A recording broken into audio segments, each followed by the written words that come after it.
Olá, pessoal. Professor Carlos Wilker. E vamos começar mais uma aula de História. Hoje a gente vai falar sobre as bases do mercantilismo, ok? Então, vamos lá. Aqui está o nosso roteiro. O que é mercantilismo? As principais características do mercantilismo e a nossa curiosidade. O que é o mercantilismo? O mercantilismo se resume a ideias e práticas econômicas que vigoraram na Europa Ocidental entre o século XV e os séculos XVIII. Ou seja, é um sistema econômico, é um modelo em que se organiza a economia. É uma forma de se organizar o sistema econômico, é o mercantilismo. Então, a gente vai conhecer as principais características que definem esse sistema econômico, ok? Essas ideias e práticas variavam de monarquia para monarquia, mas apresentavam algumas características semelhantes. Então, vamos recapitular.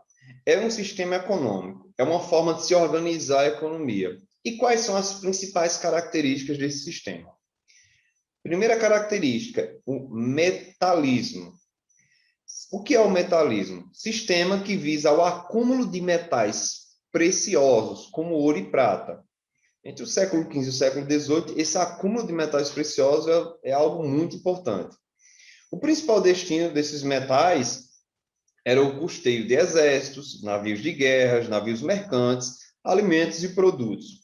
Ou seja, os países, os estados que adotavam essa prática tinham uma ideia de acumular esses metais preciosos, como ouro e prata. Essa é uma primeira característica do mercantilismo. Uma outra característica é a balança comercial favorável. O que é? O acúmulo de riquezas pressupõe uma balança comercial favorável, ou seja, um saldo de exportações maior que o de importações. Por exemplo, imagine o seguinte, imagine que um país, num período de um ano, vamos supor, ele exportou 50 milhões de reais em produtos. Ele exportou. Mas ele importou 70 milhões. Você vê que a balança comercial está negativa. Ou seja, você comprou mais do que você vendeu.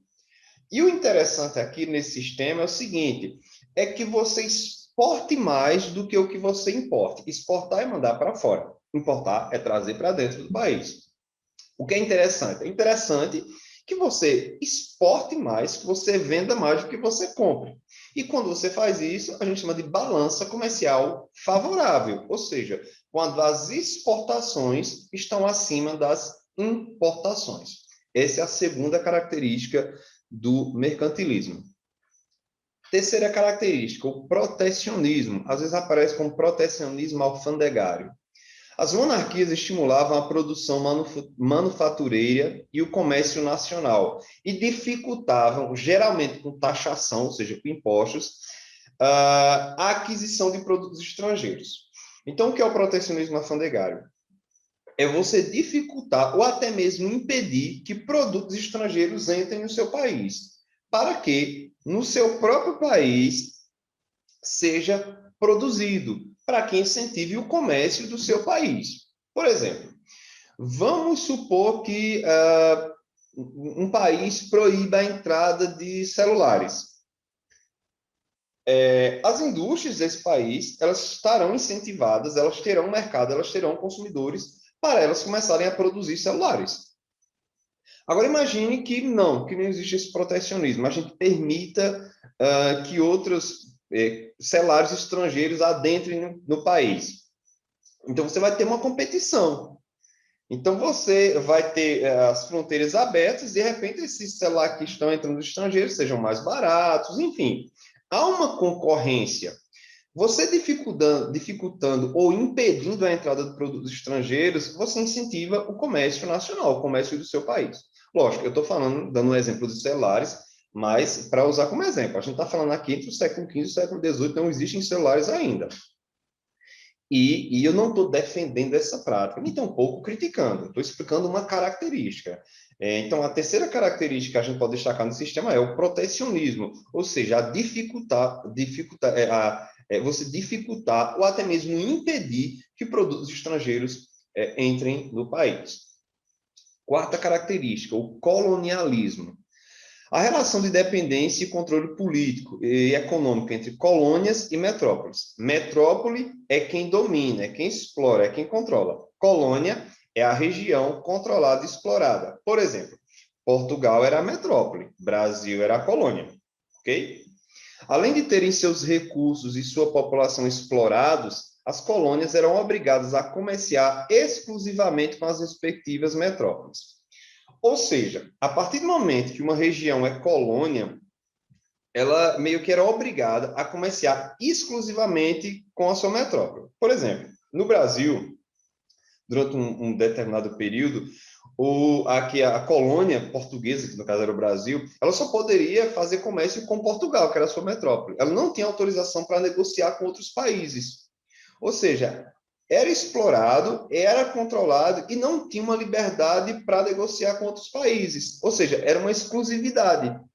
O Brasil só poderia entrar produtos no Brasil que viesse de Portugal ou com autorização de Portugal, e o Brasil só poderia negociar com Portugal. Por isso que é chamado de pacto colonial. Então, o colonialismo é essa dependência da metrópole, da colônia, em relação à sua metrópole. E aí eu dei como exemplo Portugal e Brasil, ok?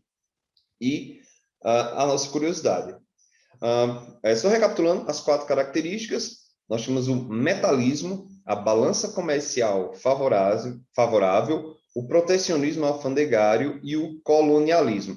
Uma quinta característica que eu poderia destacar, antes da gente falar sobre a nossa curiosidade, é os monopólios, né? Ou seja, há algumas empresas, algumas instituições ganhavam os monopólios sobre o produto.